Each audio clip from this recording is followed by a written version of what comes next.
Hey guys, welcome back to the Hear Me Roar pod. I am Tobi and my co-host is none other than the Kate Save, which you might know her from Shark Tank. She's also founder of BeFit Foods and picked up Telstra's Business of the Year award too. Kate? Well, Tobi, you've got a super impressive CV, 25 years in global commercialisation experience, and you founded Creative Cubes, Australia's leading co-working space and real estate business. All right, let's get on with the pod. We are back. And Tobi, what is lighting you up this week? That's a great question. I think Tesla is lighting me up at the moment. Okay. Yeah, so huge Tesla bull. Yeah. Big investor. I have loaded so much of my superannuation into Tesla stock. But actually, I want to say maybe 3 or 4 months ago, Tesla was an all-time low at around 320 to 325. Oh, okay. I think it was that low, or maybe it was 320. Yeah. No, 220. All right. I gotta check my numbers. But I turned to my daughter Maddie and I was like, hey, we got to get in on this. And so she started talking, I started talking, and lo and behold, I put $9,000 in her name. Yeah. into So Tesla Tesla stock. Huh, and every morning we check on each other. Well, she comes in, Dad, where we at? And this morning we're not at an all-time high at the moment, but we're flying. Oh. I think we bought in at 220. Yeah. And I think it's at 350 right now. Oh, wow. I think Nice. that. Yes, 350? 360. Well, another $10. I bought her 20 shares. So we're flying. And so I'm pumped for her. She's also moving schools. So I'm really excited for her about that. The school that she's currently in was amazing, but it just wasn't a fit for her. Yeah, you've got to have the right fit for a kid at school. And especially teenage girls, there's so much going on. Yeah. So, like just trying to be an honest dad. She actually had a couple of refusals with me saying, I'm not going to school today. I'm like, why? She's like, I don't want to go. Yeah. And so we ended up walking to the train station a couple of times, and she'd have a bit of a panic attack, not to shine light on her, but just to shine light on the situation. Actually, James helped me through it a little bit. He sent me some reading on panic attacks. And I didn't know. I was helpless. I didn't know what to do. So I leveled with her. She refused to get on the train. So I had to walk back to the house and then get her in my car and then take her to school and sort of nurture her into the school gates. And I was on the way driving from my house to school, and I'm like, babe, like even if I had $1 billion in my back pocket, all the other schools were full. You never got accepted anywhere else.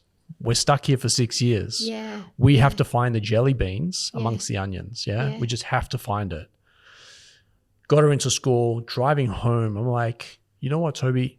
You say that there is no other option, but you've actually not even asked. You've not even shared or said anything. So on the whim, I Google searched the said school that was her number one pick, where all her friends went. Yeah. And I called and I said, listen, this is my situation. I'm a father. I feel helpless. My daughter's having panic attacks. She wanted to do this. I'm stuck. And I keep telling her that she didn't get accepted. But just on the chance that someone didn't accept their placement, maybe you have 1 spot, 2 spots, or some spots. And they're like, Tobi, we are so sorry that you're going through this situation. Like it's like quite confronting for me. Yes. And there's absolutely nothing we can do, unfortunately. We would love to be able to help you, but we're stuck ourselves. And I was like, you know what? You guys deserve it. You're amazing. The school is what it is. And rightly so, there should be no spots, right? Lo and behold, 24 hours later, they called and said a family has just given notice. They're relocating to Singapore. And so we have 1 spot available, year 7. Yeah. And it has to be a girl. Wow. We thought of you. Do you want to come in for an interview? So I was like, send me your bank account. Well done. We are in. I then turned to my daughter and said, hey, I've got you an interview. Yeah. And Maddie's like, no, I'm cool. Like, I'm happy to just stay. I was like, no. Sim was like, no. We're going to go through the process. You can say no at the end, but you're not saying no at the front because you don't know what you're saying no to. Yes. She went to the school. She's like, Dad, I want to stay. Wow. So she starts 3rd term. I won't disclose the schools, but like she starts 3rd term, and just now like her eyes have gone from, I don't want to say sadness because we're not sad. We're but you know, her head's been down to like her eyes are lit up. Yeah, she's like full of optimism, excitement. Well, our next guest, he's from the education sector and he's doing education differently. So we'll go to a break now and then we will come back. That's a great segue. Off thanks to Rise. Guys, I want to introduce you to Rise, a business cohort like no other. So what is the Rise Network? Rise Network is a curated inner circle of 10 to 12 like-minded peers designed to provide a confidential, high-trust environment where business owners and leaders can gain strategic insights, actionable solutions, and lasting relationships. Rise isn't just networking, it's a game-changing business support system. It has strategic problem solving built in, expert facilitation, actionable insights, long-term impact and authentic relationships, and it's based exclusively around high-trust cohorts. For your membership, you gain full access to Creative Cubes. That means you can drop in when you're on the run to use the meeting rooms, breakout spaces, or even just dock in for the day. We wanted to serve the underserved, the people that do need the help, do need the support, don't necessarily have the funds to be able to do it, and don't necessarily fit into one of these other organizations. And so that's where Rise kind of came from. So there you have it, guys. Go to werise.au, and I hope to see you at one of our cohorts soon. So the next person that's in, his name's Omar De Silva, and I'm a bit of a fanboy. I've got to be honest. Cool. I follow him on the Instagram. I was lucky enough to go on his radio shows with Mullah, which was part of the SEN network. Yeah. And he's been a Cuber, creative Cuber, since I want to say 2017, maybe 2018. So cool. And he's running a phenomenal business called FourthRev. Omar, welcome to the show. Thank you for having me. Good to be here. So for those of the listeners that don't know, tell us what FourthRev is. Yeah. In a nutshell, we do digital skills education in partnership with universities around the world. All careers focused, all about helping people go further, faster in their careers. And everything that we do is focused on that career space in what we talk about as the data and AI economy. Yeah. So we're heavy on things like data analytics, data science, machine learning, all of the semi-obvious stuff you'd expect in that space. And you're doing it differently in a sense that how do you see the place with education now and the way that schools are and the way that they run and then the future of education? Like, do you think there's a bit of a gap with how our children are being schooled and then perhaps the skills they're going to need in the future? In short, yes. What the workforce is going to look like in 10 years' time, nobody knows, right? Let alone 5 years' time. Yes. And so with the work that we do, we try and respect that fact and we don't pretend that we do know. I don't think anybody does. No.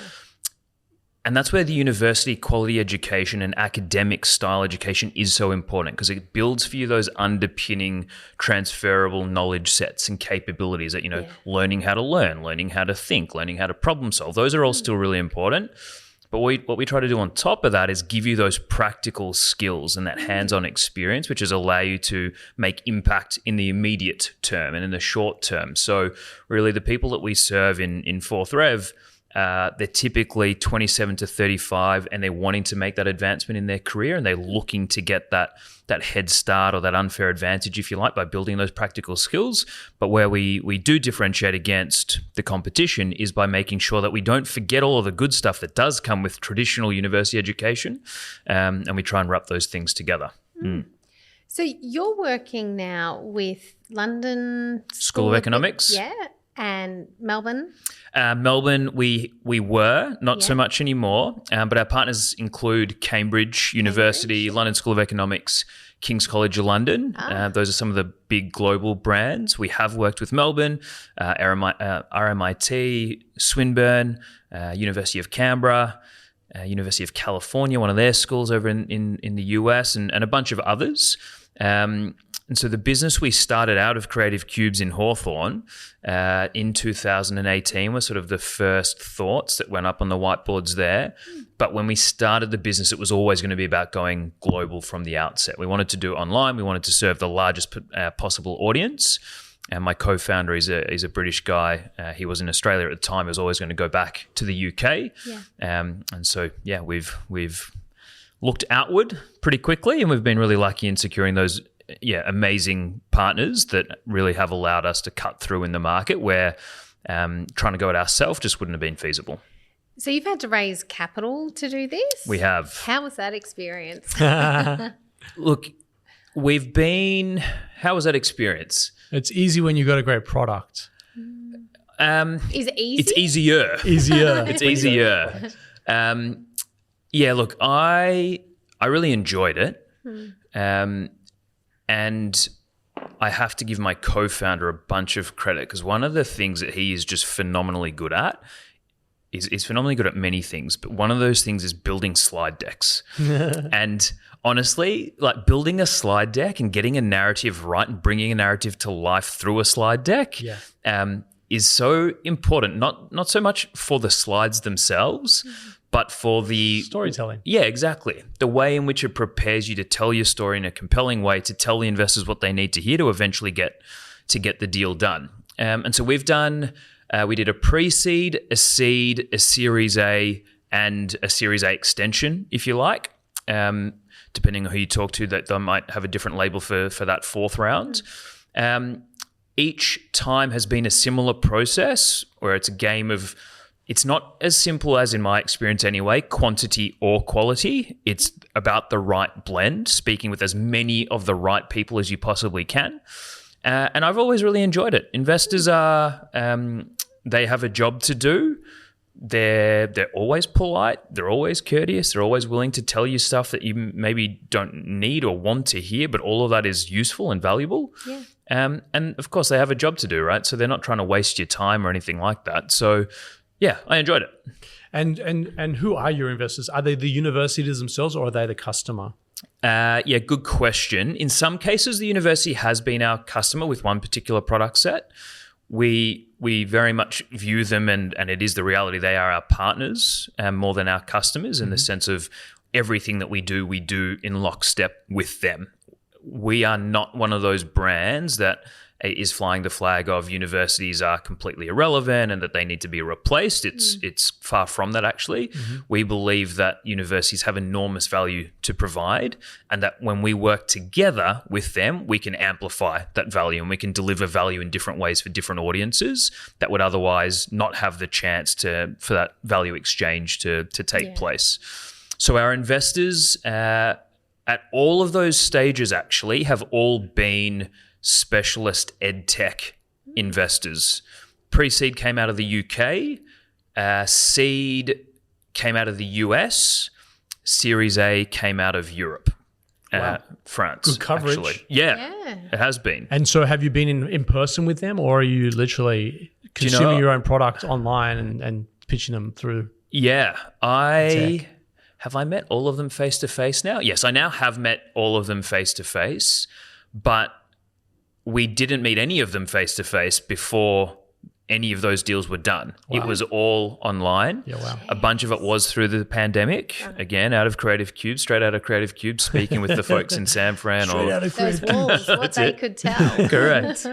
And yeah, the investor game, it is about relationships. Yep. But not obviously, just because you have a strong relationship, it won't compensate for underperformance. Exactly. Yeah. So that's we had to keep executing, of course. Yep. But it's been great since then being able to get face to face, and I'm actually very fortunate. In a couple of weeks I'll be in Paris in summertime to participate in a Founders Day with one of the investors. I'm sorry, I didn't get the memo about that one. I haven't been to Paris in summer, so that'll be good. That'll be good. Amazing. Okay, I'm not coming with you. I thought And so you've got that ability then at these schools to run some face-to-face meetups and things as well. So it's not just online. So there's an ability for students in different areas to connect. Yeah, there is. That wasn't originally part of the design. Yeah. But again, what we're trying to do is, maybe not again, I don't think I've said it this way, but what we work hard on is bringing together the best of both worlds, so to speak. So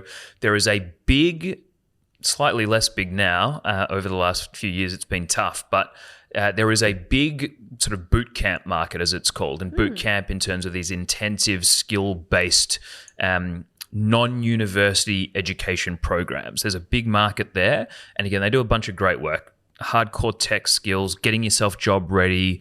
Many of them about go from zero to your first job in tech. Lots of good.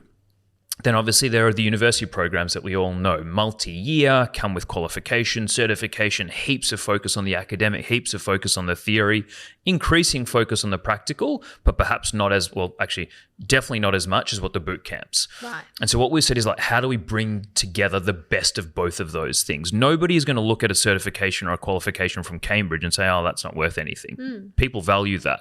So what we've said is, okay, how can we use that and all of the good stuff that comes with something like that, the world-leading thinking, world-leading academics, insights from research and experiences and case studies that you're not going to get anywhere else, and augment that with all of that other hardcore industry-focused stuff. And therefore, one of those things is bringing people together in these phenomenal places with incredible history. You know, our partners in Cambridge, I was there for the first time in Feb, and you go to this building and it was 600 years old, the building that we're sitting in. Wow. You know, so like the history, right, where these people get to go and be Talk together. about if the walls could talk, Kate. Exactly. Yeah.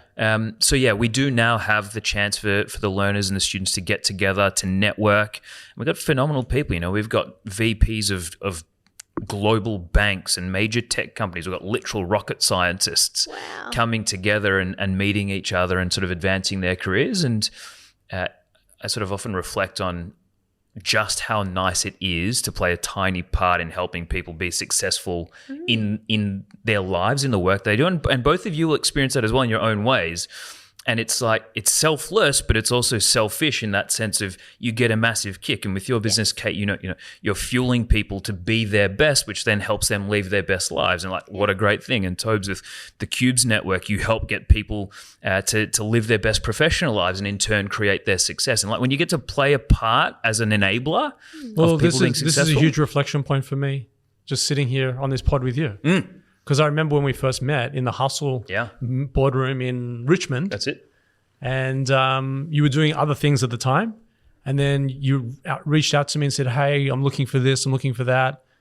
And now look at you. Yeah, like 7 years later. Yeah, let's say 2008. Yeah. 18, 18, yeah, phenomenal. I got caught up for a second because you didn't invite me to Paris, but I know you're a bit of a fashion guy as well. So you taking an empty suitcase, no suitcase? I would not call myself a bit of a fashion guy, but it must be said, last time there's a particular department store in Paris that fashion people will know. And so there'll be a bit of space for a visit there. Okay, yeah. Just, are you staying at the hotel adjacent to? No, not quite. I've stayed a long way away to sort of minimize the chances. Okay. Do you know one of our guests we had on the show, we've got to get Harry back onto this. He started a luggage company. Right. And I said my biggest issue with traveling is every time I go somewhere, I realize I can't fit it all back in. Even when I expand, I have to buy another bag. And I was like, why don't you create a bag within a bag so then I can just pull the bag out? Then I have two. That would be sensible. Because they never fit properly. So if he has that prototype ready, you should take one. I can test it. I'm gonna get Ethan from July Suitcases on. Ooh. He's a mate of mine. Yeah. And we'll ask him to make the Kate bag. I would love that because you know what? My suitcase the other day, it's totally irrelevant, but missed the getting tagged part, went through the airport, had a crazy person who was chasing after the bag trying to tag it, couldn't find it. And I'm like, it's a brand new July suitcase, the new model with the battery pack, got my name on it. It's pink. And anyway, did you get the blush pink one? It's like I don't know. It's like a soft baby pink. Yeah, it's beautiful. Yeah, my little Harper's got one of those. The sad part about it all, the bag did turn up in Brisbane at the other end. Battery pack gone because it wasn't meant to go on. Oh, yeah, because it's a carry-on. They obviously found it and tagged it. Sadly, though, it literally looks like it was dragged behind the plane the whole way from Melbourne to Brisbane. So I'm so disappointed. Yeah, that sucks. We'll get you hooked up. And I've complained on both sides. And the airport's like, oh, airport security doesn't have the inner bit and we didn't destroy it. And then the airline themselves is like, oh, that's general wear and tear. And I'm like, not unless it went under a semi-trailer and got dragged behind the plane. wow. General wear and tear, that old chestnut. Don't take good travel No, that's right. luggage with But you. July is beautiful stuff. And so I wake up most mornings to an Insta story from you working out. How has that kept you even keel through all the challenges that you've faced as a business? Yeah, it's a non-negotiable for me. Gosh, it's a long time ago now, but when my mental health was not good, I had mental ill health and many mental health challenges. And so through that process, and it's very well understood, and I suppose in some respects it always has been just how critical that exercise is, but particularly in the front half of the day, if I don't do it for multiple days in a row, my mood changes. Totally. My thinking is... You're the same, aren't you? I'm Yeah, the yeah. same with So you. I wake humans up. are the same. I wake up Mondays. Kate gives me the whole reformer Insta my story. story. Yeah. Then it flicks to the next one. It's Omar in the garage. The garage gym, that's in the it. garage gym, That's it. taking a Yeah, photo in yeah. front of his. Is it called a Smith machine or like a dead weight? It's like a cage thing. thing, yeah. Yeah. And so I feel obligated to post my own off the back of that. Mate, you've helped bring awareness to mental health. Maybe a tiny bit. Yeah. I think you've had impact. Well, in the communities that we operate in, Yeah. we've definitely had awareness. You've definitely done some stuff with Theo. Theo, I'm seeing Theo tomorrow, actually. Yeah. He's about to start a new venture and wants some advice. I'm not sure I'm going to give him some good advice, but I'll give him some advice nonetheless. And for men, Yeah. was an organization that you were sort of helping bring awareness to some of the challenges there? Yeah. I started that charity, crikey, I couldn't tell you exactly when that was, but it'd be 10 years ago-ish, where I felt, I don't want to say I felt obligated because that places too much belief in myself that I could do anything, but I wanted to, right? You're an entrepreneur. You can do anything. Exactly. Yeah. You have that entrepreneurial spirit. You want to do things. And back then, after I'd gone through my own challenges and seen some people I really care about go through some challenges, and I started looking around about help, everything that I was finding was very much, if you are sick or if you need help, you can go to these places. Right. And so what For Men was about is how do we change that conversation, say, no, stop sacrificing your mental health and well-being on the pursuit of whatever and actually protect it and use it as a way to get there. And that's everything that was For Men about. It was all about self-leadership, the proactive development of mental health and well-being. We put that on ice a few years ago when it got to a place where I'm not sure that we were necessarily adding more value, and I definitely didn't want to be detracting from the good work that lots of other people were doing by creating unnecessary noise. And, there's only so much attention that everybody has in a day. So we put that on ice. Having said that, sometimes the world works in funny ways. Over the last month, I've honestly had, and I'm not exaggerating, probably 13 or 14 men reach out and say, hey, I've been falling into bad habits, not in these words, but I've been falling into bad habits. I've sort of become more isolated. Can we catch up? Wow. And not because I'm special or anything like that, but just because we're mates. And so it's sort of given me this impetus to say, hang on a sec, maybe because the last few years have been so difficult that maybe there is a bit of a place for it again. Yes. So we're actually in the process of, again, we had DGR status for the charity, and so that got put on ice. But we're in the process of spiking that up again as it so happens. And yeah. So in my head, I'm picturing the old fax machine that Michael Jordan it comes out and says, I'm back. Hopefully. Yeah. Hopefully. As a female looking at men's mental health, I must say I have so many conversations with my girlfriends about our husbands and other men, and why aren't they sitting there doing this? And so my girlfriend, I was away at the Exercise and Sports Science Conference over the weekend. We were talking about exactly what you said, like the power of exercise as medicine for mental health. Yeah. And my best girlfriend, who lives near the airport, jumped on a plane, flew over, and we spent some time together in Tassie, because why not? But we talk everything, and I'm like, oh, it's like the best counselling session ever. And I must say, I don't see a lot of the men in my life debriefing like at the level we debrief. And I'm like, where do men go to do that? Yeah, it's a really interesting one. There is a, and this isn't what you've said, to be clear, there is a misconception that men don't like talking. And over the years, as I was very willing and happy to talk about the challenges I went through, I'd do the corporate speaking gigs and all that type of stuff. And inevitably, you'll get to the end of the conversation and it'll be question time and you get nothing, right? There's crickets except from typically the women. Then you say, cool, thanks for having me. And then you start to walk out. And then you get the line of guys who then have the questions that they do want to ask you, but they wait for someone else to start it. So men want to chat. We're just typically not great at starting the conversations. And so, yeah, there is so much awareness of it now, but building the muscle around the things that really do matter, particularly when times get challenging, not because you're facing mental ill health yet, but just life is tough, right? It's tough. I've got 3 kids and I know the juggle well. Yeah. It's even more important to find that time for yourself. But I think a lot of guys still feel that difficulty in saying, I'm going to do this thing for me at the expense for someone else. And whether that's real or perceived, I think it does get in the way of a lot of guys, at least in my experience. So yeah, we used to run these events and say, no obligations, but come to the pub, have a drink, have a chat. Yeah. And we get just as many women as we get men, because it was all about men's mental health, but also for the people that care about those men. And then you'd start a conversation on something, and then sure enough, it'd build and it'd snowball, and everybody would go away feeling really good about it. So yeah, hopefully we can bring it back and do some good stuff with it if there's a need for it. If there's a need. Would that room be different though if there was just men in the room? Like you said, the women ask the questions and the men come up later. If there was no women in the room, would the men talk in that open space? Yes. Yeah. And same but different, and sometimes different. Yeah. What we found with the significant others typically that were there, they were obviously all there for the same reason, right? In understanding. And so it was by no means, it was only a healthy, good situation.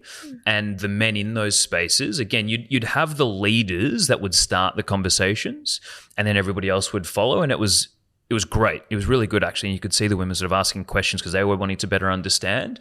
But I think the point that you're making, Kate, is a real one. And that is, there is a different dynamic in a room when a bunch of guys can be there and talk about the things which they're not yet comfortable or confident enough or equipped with the skills to have about certain topics in front of their typically significant others. So we're going to drop to a break, but before we do that, tap me for whatever you need. I shall. Yeah. Thank you. We've got venues here. We've got spaces and places. We've got the ability to broadcast messages on our screens and really bring an audience that may be really in need. So let me know how I can add value. But moreover, and I think we're going to talk about this in our last segment, you speak with such passion.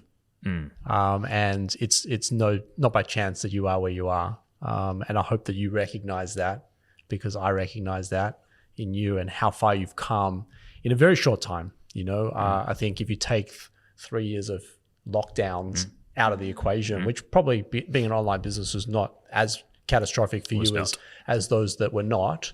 But if you take those out, it's sort of like 4 years of really sharpening your axe and sort of plowing through. And man, it's so good to see you doing what you're doing. And just as you're speaking with Kate there, and I was just watching you just ooze passion, and it's sort of like it just comes out of you naturally.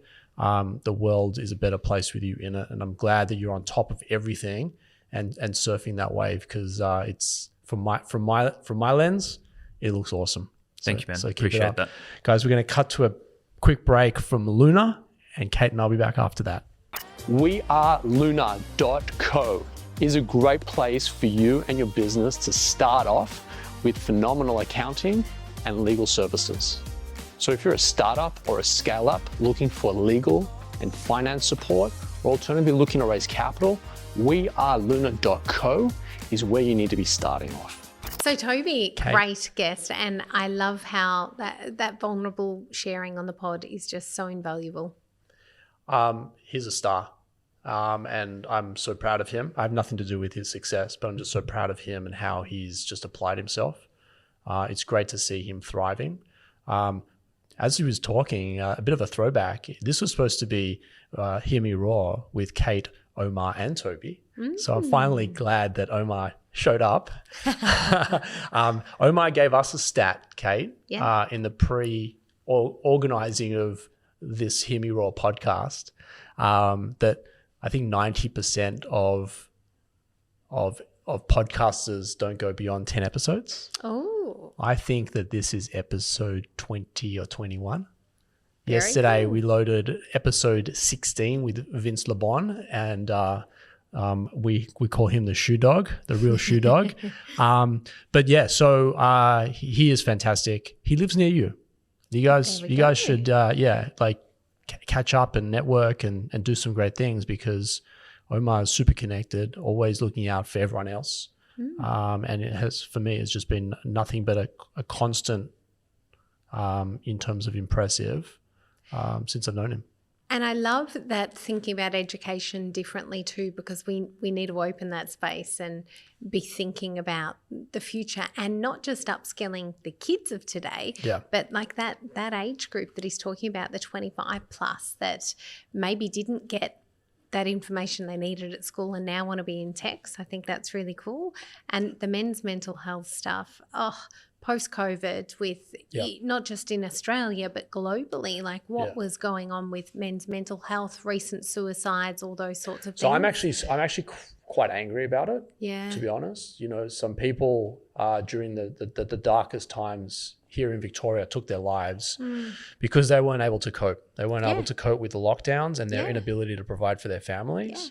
And now, sort of like on the other side of it, I'm even more angry that it actually came out that it was sort of like, I don't want to say unnecessary. I think that's the right word. I was going to say it wasn't that it was fake or not real, but like complete overkill, no pun intended. Yeah. And if only there was some sort of level-headed people at the Victorian government, very specifically, and I'm targeting Dan specifically, who really drove a massive wedge through this state and really hurt the people of Victoria.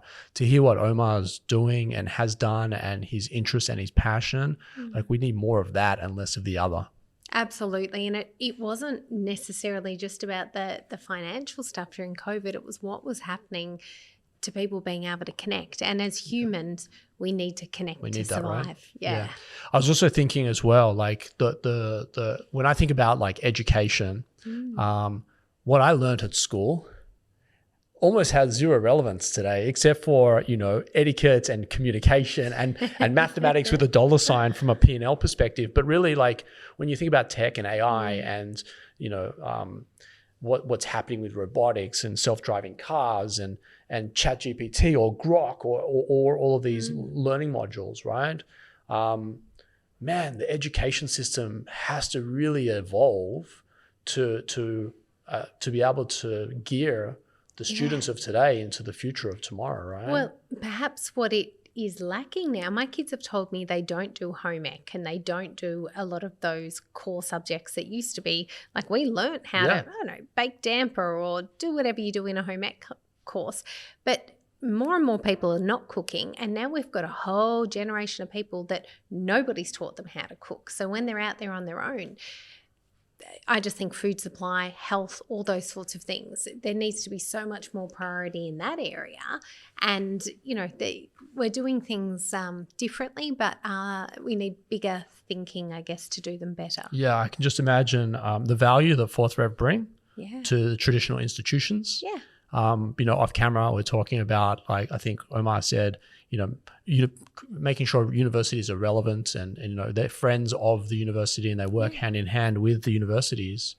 But I can imagine, you know, some of them have been rattled with the old world coming into the new world, and, you know, software and tech is really eating a lot of jobs today, not in a negative way, but just like the application of someone that understood an engine in the traditional combustion car is like very different to someone that's, you know, a tech person powering these Teslas. Teslas, yes, but like,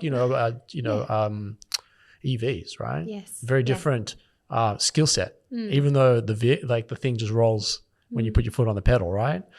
So I can imagine these universities really need to, and schools have really needed to evolve. They've probably been shook because they're institutions over decades, right? So anyway, that was amazing. Omar De Silva. All of the show notes contain how to get in touch with Omar, how to learn more about FourthRev. There might be an Instagram story there or two just in case. Kate, thank you. Thank you for bringing in Omar. All right.